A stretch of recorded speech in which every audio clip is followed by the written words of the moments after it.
পৃথিবীরও শেষ প্রান্ত আছে, যেখান থেকে আপনি আর চাইলেও সামনে যেতে পারবেন না।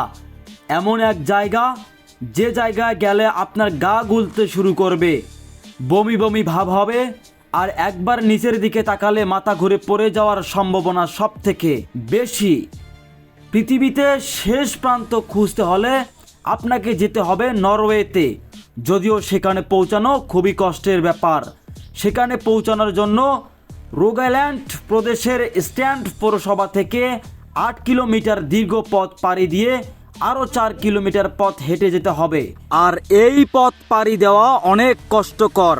রাস্তাটা পাহাড়ি পাথরের এবং কখনো কখনো জলাশয়ের মাঝ দিয়ে চলতে হয়। আর এই কারণে কেউ এই রাস্তা দিয়ে যেতে চায় না। কিন্তু যারা এই রাস্তা শেষ করেন তারাই কেবল পৃথিবীর শেষ দেখতে পারেন।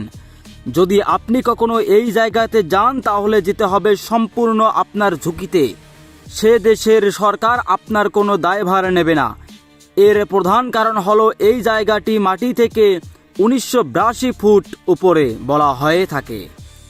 আপনি যদি পৃথিবীর শেষ রাস্তায় যেতে থাকেন তাহলে আপনি ঠিক এই জায়গাতে এসে পৌঁছাবেন, যেখানে সামনে যাওয়ার আর কোনো রাস্তা নেই, চাইলেও যেতে পারবেন না, শুধু সামনের দিকে তাকিয়ে থাকতে হবে। এটি পালপিট রক হিসেবেও পরিচিত। প্রতি বছর কয়েক লাখ মানুষ পৃথিবীর শেষ দেখার জন্য এই জায়গাতে আসেন। আর এই কারণেই এটা নরওয়ের বিখ্যাত পর্যটন কেন্দ্র, যা মাটি থেকে প্রায় 2000 ফুট উঁচুতে অবস্থিত। সবথেকে অদ্ভুত ব্যাপার হলো সামনের এই ঝুলন্ত অংশে আপনি ফাটল দেখতে পাবেন। চারপাশে কোনো ব্যারিকেড দেখতে পাবেন না, যে কোনো মুহূর্তে দুর্ঘটনা ঘটতেই পারে। আর ঠিক এই কারণেই পৃথিবীর শেষ দেখতে গেলে সে দেশের সরকার আপনার কোনো দায়ভার নেবে না। আপনি জানলে অবাক হবেন, এই জায়গা নিয়ে মানুষের এত কৌতূহল যে এখানে বাতাস বোতলে ভরে বিক্রি করা হয়। বলা হয় পৃথিবীর শেষ প্রান্তে বাতাস সব থেকে বিশুদ্ধ।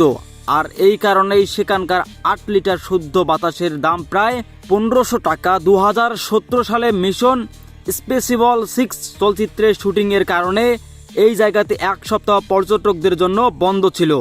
হলিউড অভিনেতার টম ক্রুজকে এখানে দুর্দান্ত অ্যাকশন দৃশ্য অভিনয় করতে দেখা যায়। ধারণা করা যায় প্রায় 10,000 বছর আগে বরফ যুগের সুবিশাল এই জায়গাতে তৈরি হয়েছে অতীতে পেনা ধর্মের লোকের আত্মশুদ্ধ লাভের জন্য। এখানে উপাসনা করত 1900 সাল সর্বপ্রথম এই জায়গায় পর্যটন ব্যবস্থা চালু হয়। দুঃখ সাহসী পর্যটকেরা নানা রকম কর্মকাণ্ডের মাধ্যমে এখানকার রোমান্স আরও বাড়িয়ে নিতে আসে। তারা বেস্ট জাম্পিং, ইয়ং সুইট, রুপ ওয়াকিং, ক্লিফ হ্যাঙ্কিং বা ফ্রি হ্যাকিং এর মতো নানা ধরনের অ্যাকশন স্পোর্টস করে থাকেন। সাম্প্রতিক সময়ে একাধিক পথ কালচারের মাধ্যমে বিশেষ এই প্রকৃতির জায়গাটি জনপ্রিয় হয়ে উঠেছে। আর এটাই পৃথিবীর সবচেয়ে শ্বাসরুদ্ধকর ভিউ পয়েন্ট। তবে বিজ্ঞানীরা মনে করেন পৃথিবী যেহেতু গোলাকার, সেহেতু পৃথিবীর শেষ পয়েন্ট বলে কিছু নেই। আমরা যাকে শেষ পয়েন্ট হিসেবে মনে করি তা কেবল ওই জায়গার শেষ পয়েন্ট। এমন আরও শেষ পয়েন্ট পৃথিবীতে থাকতে পারে, কিন্তু তারপরেও প্রতি বছর কয়েক লাখ মানুষ জীবনের ঝুঁকি নিয়ে হলেও পৃথিবীর শেষ প্রান্ত হিসেবে নরওয়ের পালপিট রক দেখতে যায়।